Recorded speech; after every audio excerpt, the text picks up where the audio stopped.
घरोई college बस धक्का युवक मृत्यु भुवनेश्वर घाटिकिया नुआगा रास्तार एभली दुर्घटना घटी घटनास्थल में युवक मृत्यु पर यह उत्तेजना प्रकाश पाई तेबे मृतक होती सौम्यरंजन साहू स्थानीय पाइकरायपुर महाजन साहिर बोली जमापड़ी एक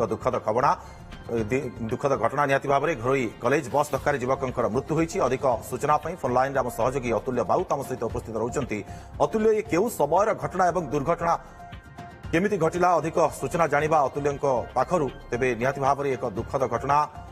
घरोई कॉलेज बस धक्का युवक मृत्यु होती भुवनेश्वर घाटिकिया नुआगा रास्तार एभली दुर्घटना घटी घटनास्थल में युवक मृत्यु पर यह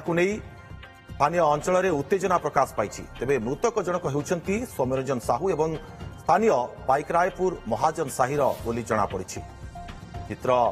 उत्तेजना स्थिति समय चित्र आप देखुंट भाव में उत्तेजना प्रकाश पाई अतुल्य बाउत आम सहयोगी उपस्थित रोचंती अधिक सूचना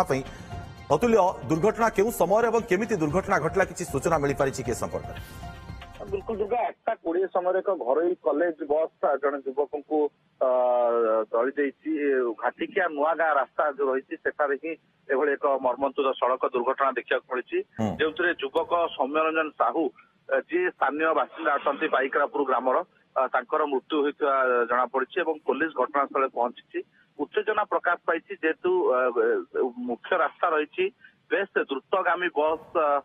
एवं गाड़ी गुड़िक यातायात करुच्ची बारंबार सेठार एक ब्रेकर लगाइबा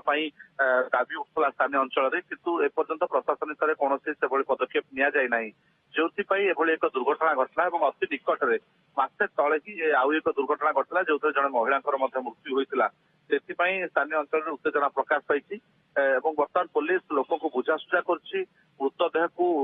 किभली उद्धार कर अतुल्य ए दुर्घटनार कारण कौन निर्दिष्ट भाव में जमापड़ी कि उभय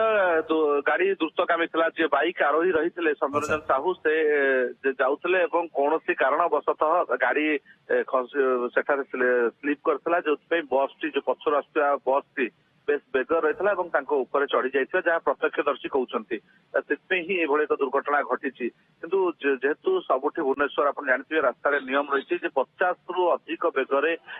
गाड़ी गुड़िक चलाचल करें ना किंतु जेहेतु मुख्य रास्ता कौन प्रकार